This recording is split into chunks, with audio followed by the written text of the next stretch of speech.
Hey, good day. Welcome to a new episode of Cruising with Phil. My name is Phil the Cruz. Today's my favorite subject I can talk about, wrestling, my favorite sport. And I have the honor, a new guest, Mr. Jay Jordan, founder and co-owner of Central Toronto Wrestling. Hey, Jay, how you doing? Good, thanks, Phil. Thanks for having me on. It's a pleasure to meet you virtually and happy to be on your show. Yeah, thanks for coming. Can you just tell the audience who you are and what you're all about and your background? Sure. Sure. I am a co-founder and owner of Central Toronto Wrestling, which is located on the Danforth at 1218 Danforth, right by Greenwood subway station in Toronto.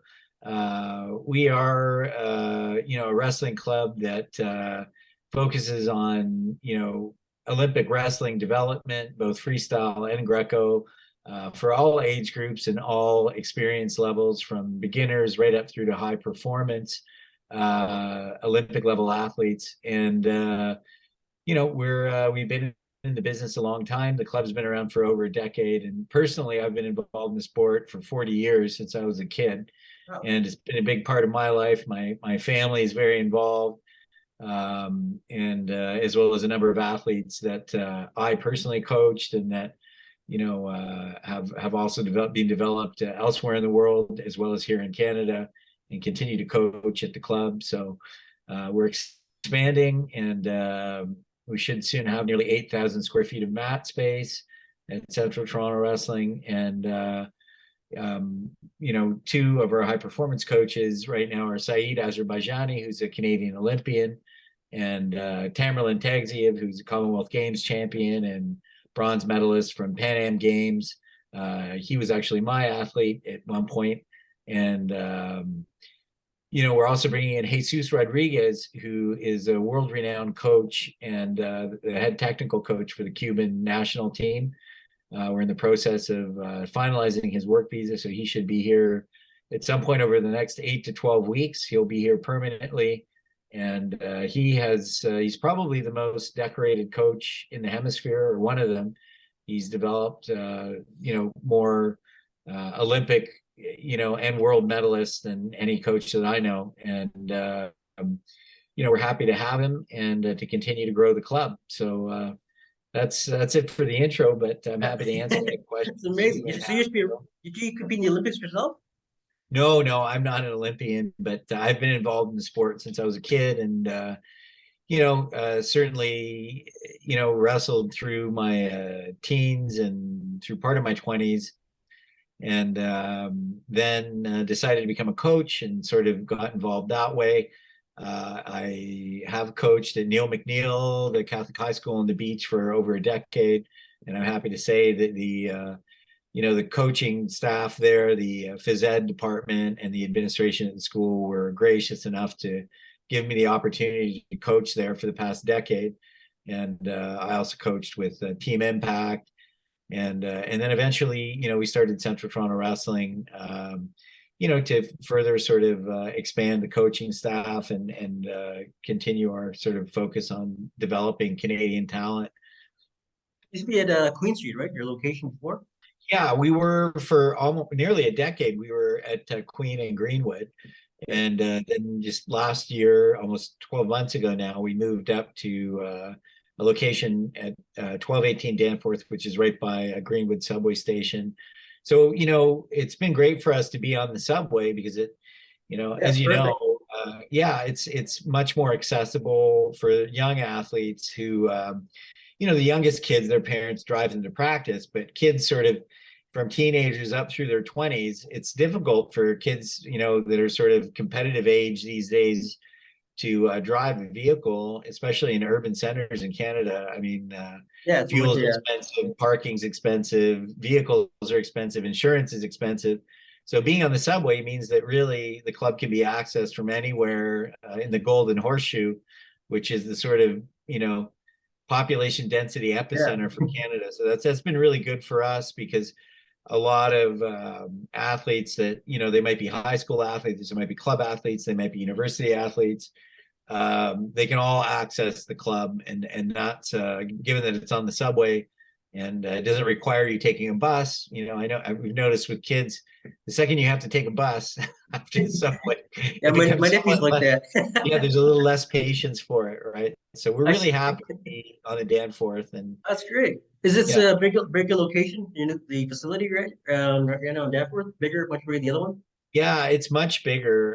And the other thing is, we're very lucky to have found this space. I have a great realtor named Patty Forbes who initially Betty found the Forbes? space for us. I didn't know that. Yeah, Yeah, I know her. yeah, yeah. She's great, and she showed us the space, and we thought, wow, you don't usually on the subway line see that much clear span, which for wrestling, clear span space is ideal. BJJ you can do in sort of smaller spaces with interior columns and you wrap them. It's tough to do that with wrestling because it requires a sort of 40 by 40 or at the very Yeah. least 30 by 30 mat surface without encumbrance. So it's nice to have that clear span space. You get some bigger athletes. They cover a lot of distance with takedowns, and it's just nice to have that much free space. So yeah, we're right now hoping to take over the first floor of the space, which will move us up to 8,000 square feet, Oh, five nice. full mat spaces, full Yeah, mat you need a surface. space. Yeah. I remember I Yeah. lived in Montreal. You've been to Montreal too, right? You see the facilities Oh they have yeah. there. Yeah. Oh So you need yeah. that kind of, Well, you need yeah. that space. Victor Zilberman has done just an amazing job with the Montreal Wrestling Club, and they're of course partnered with the JCC there in Montreal, and they have a great room. And we've learned a lot from them. Victor's really sort of mentored me and other coaches in the country over the years a lot. So what's the age requirements to start wrestling at the club? It's interesting. It used to be that the default answer for that was like, well, we're around 10 years old. But what we've found is that really chronological age doesn't equal physiological age or psychological age.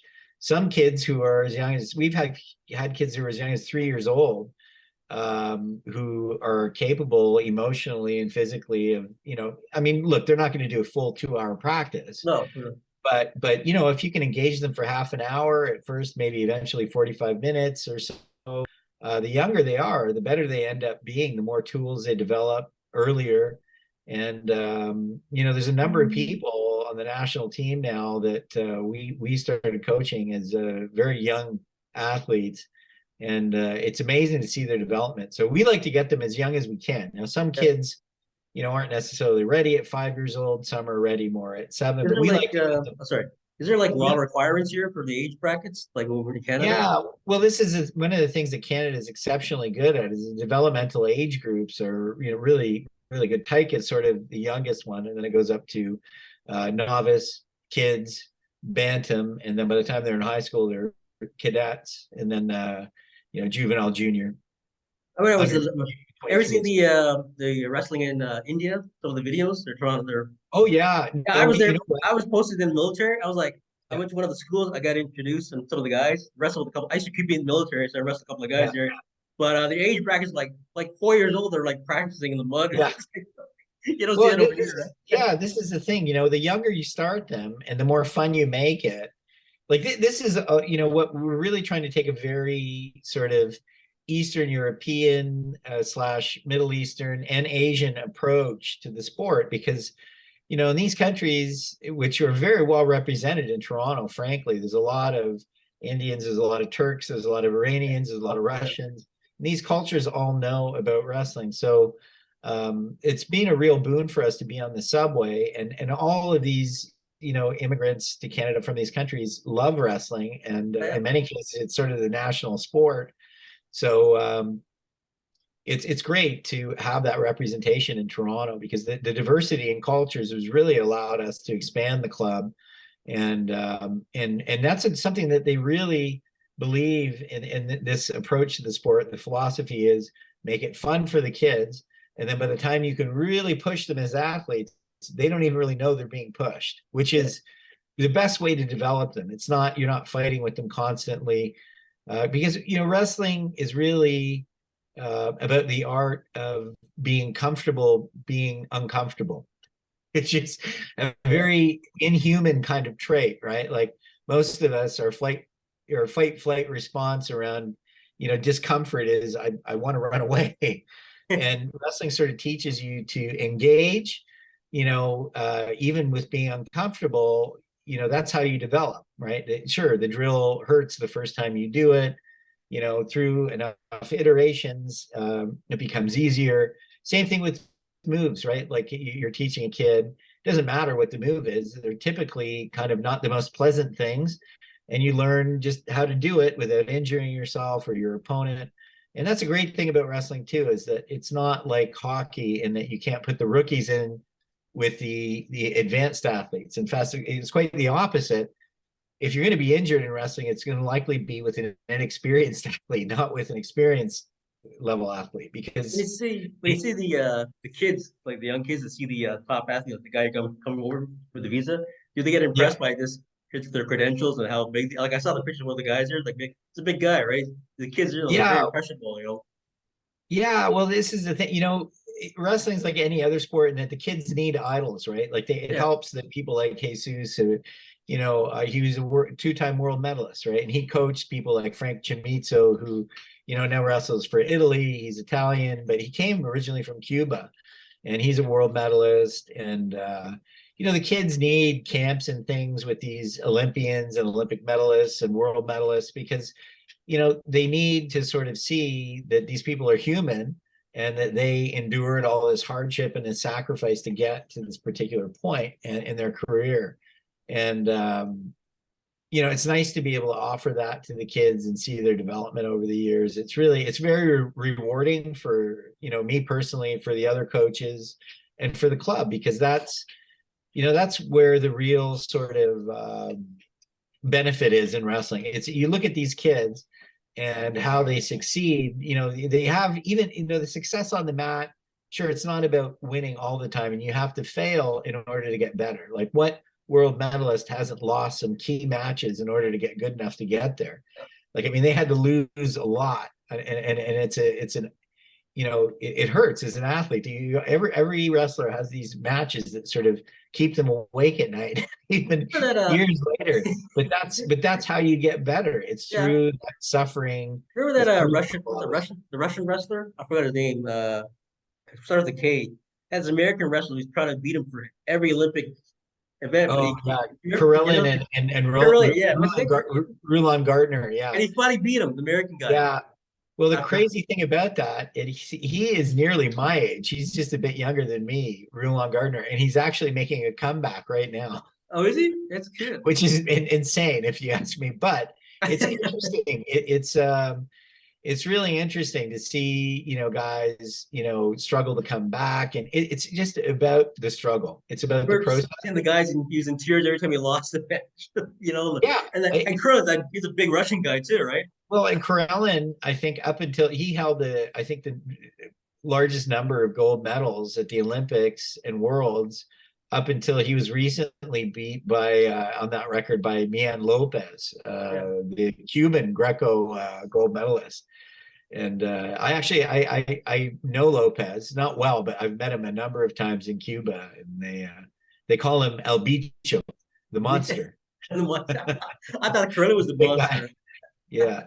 I heard he's a real soft, he's a real nice guy, the He Russian guy. he is, he's kind of a really scary looking guy. And Yeah, I yeah, was he's yeah, I was there with my son once. Just my son was training, and I was a little bit nervous about approaching because he just looked so, mean and intimidating. And I said, listen, could I, have a photo with you and my son? And he had this big smile, and he's just really nice. I have this great photo of my kid who, with him, and he has kids himself. He's a really impressive guy, and and how many kids do you I have? think he's got. Sorry, Sorry, how many kids do you have? I have three. I have three. One girl, two boys. And they're all in Uh, wrestling? Two of them, yeah. My middle one, Kyle Jordan wrestles, or has wrestled the most. He's 22, and my daughter, who's just turning 16 this month, she's wrestled a bit. I'm trying to get her back into it, but the kids I are going forgot to to do mention what they're all going to do. sexes are invited, right? For all sexes, boys and girls, right? Yeah, yeah. Well, this is the thing, that female wrestling has really grown over the past 20 years, and Canada's had a really good run internationally with it. So it's great to see, and now there's these NCAA programs in the States that are they're women in the NCAA are wrestling straight freestyle. They're not wrestling folk style, which is great for female wrestling development in the US.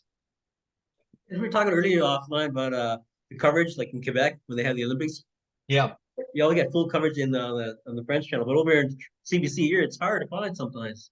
Yeah, it's interesting. I'm not sure of all the reasons why, but you're quite right. I've also noticed during the Olympics, the sort of Francophone CBC does a much better job Oh yeah, of athlete and sport, individual sport coverage and they covering the cover like athlete. all weight classes too, right? Right up to Yeah, the finals and all. yeah. I mean, I think it's just very specific to Quebec. They do a better job of promoting their athletes and funding them. And while there's national funding, I think the stuff they do, in the Francophone CBC just really does a better job of covering the athletes. And who knows? Maybe the Anglophone side will eventually become better at it. Yeah, it'd be nice, because it's kind It of would be. It would be. The especially. athletes deserve it. They work really hard to Oh be yeah, there. yeah. So tell me, So, I'm just gonna give you a scenario. Okay, I'm bringing my son. He's 8 years old. I'm bringing him to your club. What's the first thing you're gonna do with him? typically what happens is, after sort of onboarding, we'll send him out on the mat with his specific age group, and we'll do, a warm up, and the warm up will probably last like a good 20 minutes. We try and get the kids, sweaty before they start doing technique or drills or anything. But the warm ups consist of a lot of gymnastics. So there's a lot of front rolls and learning how to do cartwheels and learning how, initially they don't know how to do this stuff a lot of the time because, when I was a kid, we played in the backyard and we knew how to do, somersaults and stuff. And a lot of times the kids come to us and don't know how to do this stuff. So we'll show them techniques for learning how to tuck their chin and do a proper front roll. And then we sort of evolve from there. Oh And then yeah, I was stuck eventually, in that game. yeah, exactly. Right. You want to teach them the right way to do it. And through that, there's a sort of methodology, and we start developing their gymnastics, which is really important for body awareness, muscle memory. There's a certain sort of there's some terms that I'm looking for here. Physical awareness, right? So your body and space and time. If you've never done any of this stuff, it's hard to develop. So we try to give them some of that sort of gymnastic capacity. And then some agility comes along with it, the ability to change direction quickly, right? Which is really important in wrestling. It's a game of fractions of a second, right? Yeah. So, and then, we'll do some typically drills for kids and games. There's a lot of games that we'll do. The kids love Dragon Tales, where we sort of have we use like, towels and they tuck them into their shorts. And then it's sort of like a game with, capture the flag from your opponent. And they learn to love the sport doing that sort of stuff. And then eventually we'll move on to situation scrimmage, where they have a particular hold or a single leg or a double leg or a defensive position like a front headlock, and they have to score or prevent from being scored on. And by evolving those positions, they start to understand wrestling, and then eventually, when they become better, they actually can spar, right? So it's a scrimmage situation. But that's a sort of classic, practice format, is a warm up that gets them nice and sweaty, then some, drills, some situation scrimmage, and then certain practices will end with live wrestling, right? How many But times do I bring my son to the club? Like, how many times a week do I bring him? Do you have like yeah, so packages or whatever? yeah, for sure. So our men people will speak directly to that. But young kids, if they come 2 days a week, like initially that's plenty, and then we try and work them up to sort of 3. Then by the time they're sort of in high school, maybe it's 4, and ultimately by the time they're sort of seniors, if they're really competitive, maybe they're training like 5 days a week, 6 days a week, which is a lot. But this is something that we've learned a lot from our Russian friends about recovery, because recovery is super important, right? Like, and it's not taught here enough from a coaching perspective. So if you look at the way the Russian development system works, nobody in Russia wrestles on a Wednesday. They Okay. take Wednesdays off. No, and they'll run and they'll sauna on a Wednesday. And that's because it's sort of been scientifically proven that if you're looking at, entire week, you wrestle hard Monday, harder Tuesday, Wednesday off, with a run and a sauna. And when they sauna, they're not like that's like an all day affair. Cold tub sauna, That's cool. cold tub sauna, Yeah, it's like and then psychologically also, in the mind, yeah, no, for Like sure. And then even like and then any sport, like weight training. Like I have guys, I just train guys in the gym. They want to come like 7 days a week. I said, no, you gotta take some time off. They were you like have to. adamant. You have Yeah, to. and this is the You're thing. not gonna A get any, lot of you're not gonna, athletes, you're not gonna, you want this. I gotta get bigger. I gotta get bigger. You gotta yeah, have, well, not gonna if happen they 7 days. yeah, if they don't learn about recovery, then injuries are a lot more prevalent and Oh yeah. debilitating as well, right? So Especially like you said about recovery, stretching. yeah, Stretching is so important. exactly. And this is I used part to, also, I forgot that part, but that's a big part of the wrestling warm up, right? So once you get a good sweat going, there's usually stretch. This stuff prevents all kinds of muscle tears and pulls and so forth. So yeah, there's a lot of that. And oh yeah, so from a weekly perspective, then after Wednesday, Thursday, they were also hard. Wednesday hard or Friday harder. And then on Saturday, usually it's competition and maybe take off Sunday or lift or, it just depends on the athlete, what they're trying to peak for and the level of competition, the importance of the competition, right? But there are different sort of approaches, but that's a sort of general week long approach to, higher performance. And the coaches think about things like periodization and, it's important stuff, right? You're wrestling for a 3 minute round, with a 30-second break in between, and then another 3 minute round. So in order to maximize the performance, recovery, even when the whistle goes, is really important. You go out of bounds, whether there was points scored or not, you want to recover on your walk back to the center of the mat. And that's a lot of people don't understand that your recovery is really about normalizing your heart rate as quickly as possible, right? So, people will think it's about a lot of other things, but yeah. truthfully, the faster your heart rate normalizes, the more fit you are. You see the guys in the Olympics, they're off to get off the mat. Who the coach calls them back. They're like kind of calm down. They're all sweaty away, right? They got like I said, Yeah, they're trying to like rationalize. I remember I was training in Japan, and they had this wrestler. He's visually impaired, right? And they brought him on. They escorted him on the mat, and he won. Like he won 3 times. It was amazing. yeah, You know. yeah. Well, this is the thing, I don't know if you've ever seen the article, but I refer you back to an article in Forbes. I think it was about a decade ago, but it suggested that there are certain sports which produce better employees, and it was decided that the top of the list was wrestling because Wrestling, although yeah. it's an individual sport, it also requires a lot of teamwork. And this is something that any wrestler can tell you, regardless of how successful they are. Without a sparring partner, what can you do? You can only Yeah. shadow wrestle, you can only train like with weights Yeah. and skip so much. And how much better does that make you as a wrestler? Well, it makes you better, maybe, but without a sparring partner, you're going nowhere. So Right? you're building a teamwork there, every member, That's right? right. Yeah. It's super, super important to have sparring partners you can trust that aren't going to injure you. And, there's a whole culture around this. It's very much like any other, martial art.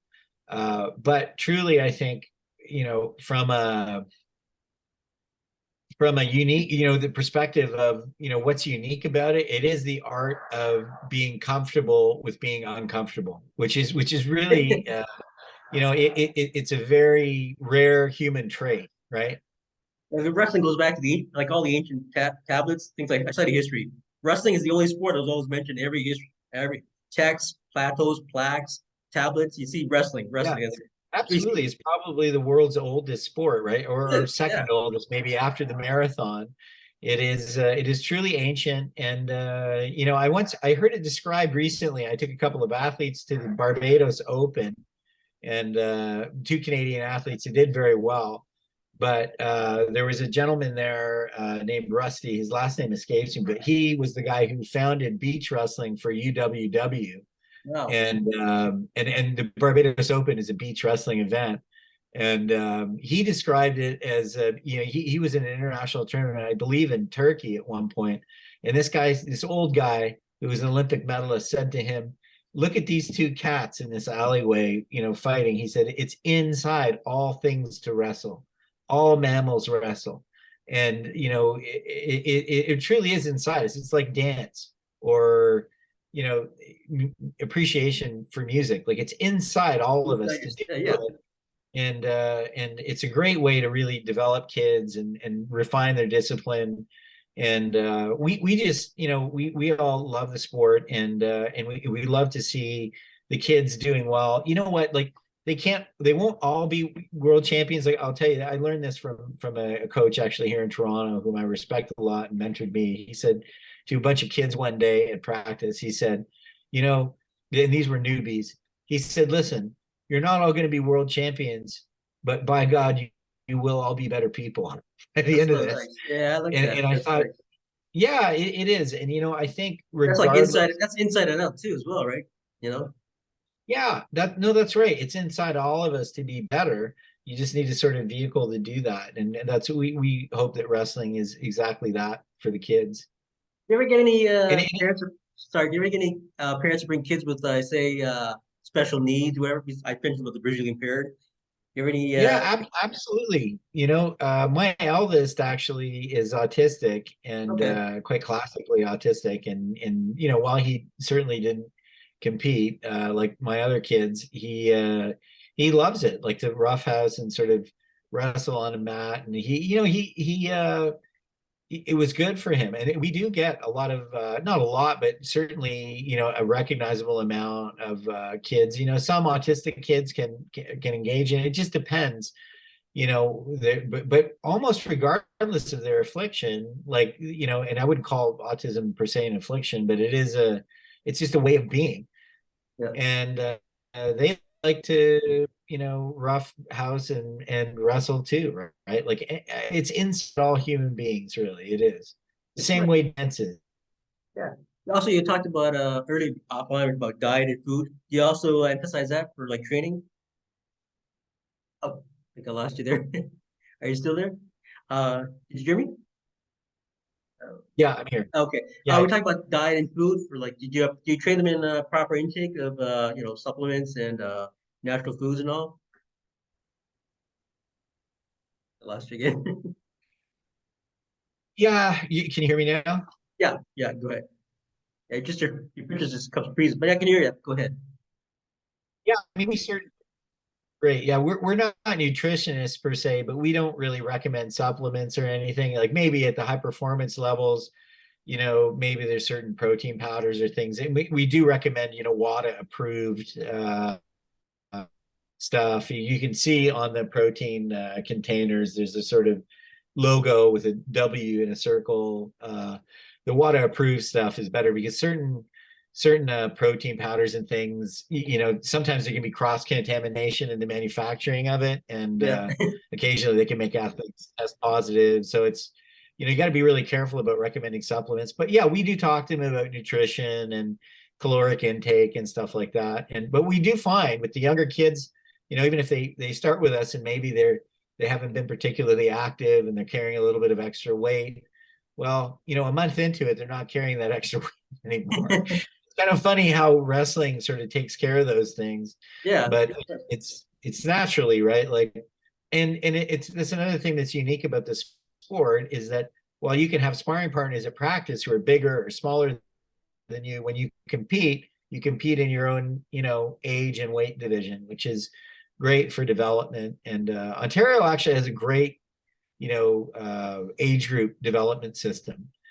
From tykes right up through to junior, and it's a great system. They get a lot of club based competitions, a lot of high school stuff as well.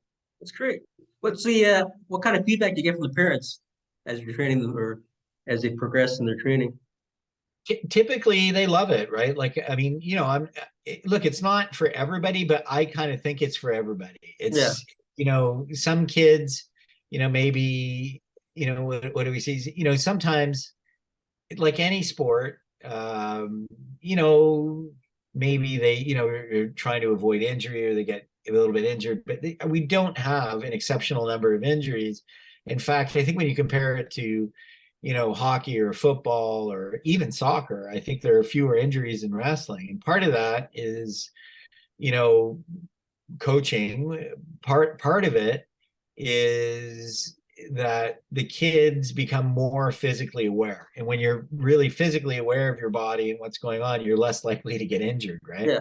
I was gonna say I got You know what happens? Any sport, yeah. I got yeah, I got cousins right. Like though. and the more, Sorry, go ahead. I froze you again there. Did you okay? You're can you hear me? Your picture froze there a bit.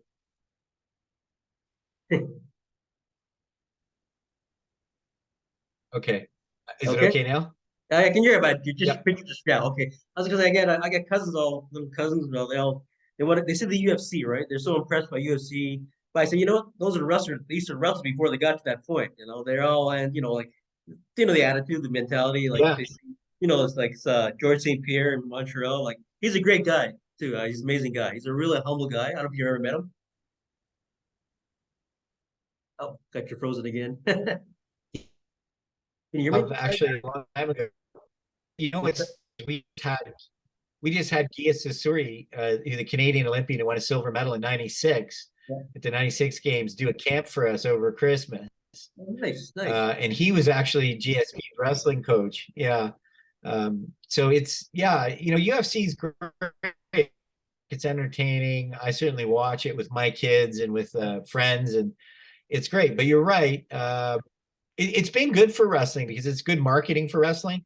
And I think traditionally, historically, wrestling has been a very monkish kind of pursuit. So we are very bad at promoting ourselves and eating our own dog food, so to speak. So it's nice when something like UFC can promote it, highlight it, underscore it with a big exclamation mark for people. Like you've probably seen the USA Wrestling logo by you know, the octagon now when the athletes are going in. It's great that they're doing things to promote the sport because wrestling really needs it, in particular in Canada. But yeah, we're very bad at marketing ourselves. Yeah, it's so It's funny. kind of it's a consequence of the humility, right? Yeah, I Like, know. yeah, Up in baseball where I was posted, if you go in the gymnasiums, they got yeah, tons of pictures of all wrestling athletes, yeah, archery. This is way back in the 50s and 60s. yeah, Top yeah, athletes getting what you don't see. Like I told my friends, next time I go, I'll take some pictures and bring it down. But it's like these top athletes from the different like in the military. We compete in the military, not in yeah, international like you guys, but we did among different countries. That was the fun yeah, part. yeah, We didn't go by weight class. We went by rank and yeah, who got the next match. Like I had one guy. I had a British guy.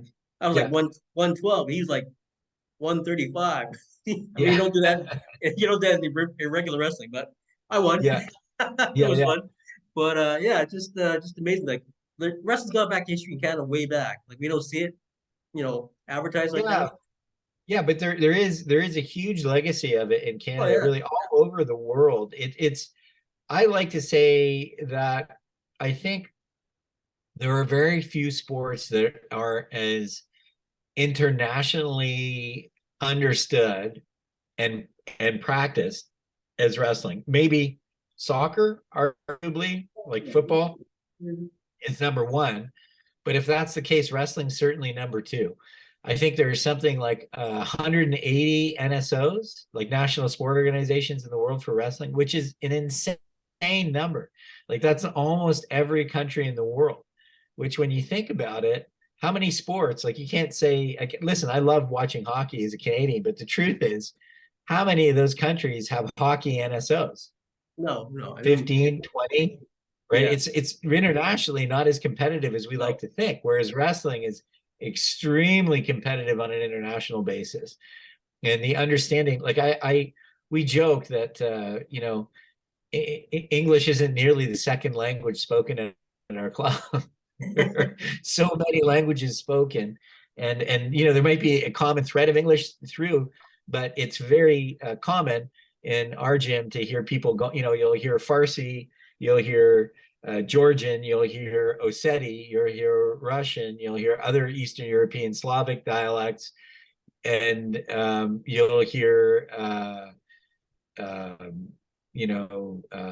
what's another? Oh, you'll hear Hindi for sure, That's and like wrestling. Wrestling's so visual, right? If you don't have to speak English, just look at the picture, do that, right? Well, we had a coach. I grew up in Scarborough, and Doug Pound was a coach for a lot of us in that time in the '80s, early '80s through the mid '80s. But we had a Yugoslavian Olympian who used to come in and help coach us, and his command of English was atrocious, but man, he was a great coach, and he would mix up, your elbow and your knee. He would call this your knee, your elbow, but it didn't matter because it is a very visual Visual thing, thing, yeah. and he was.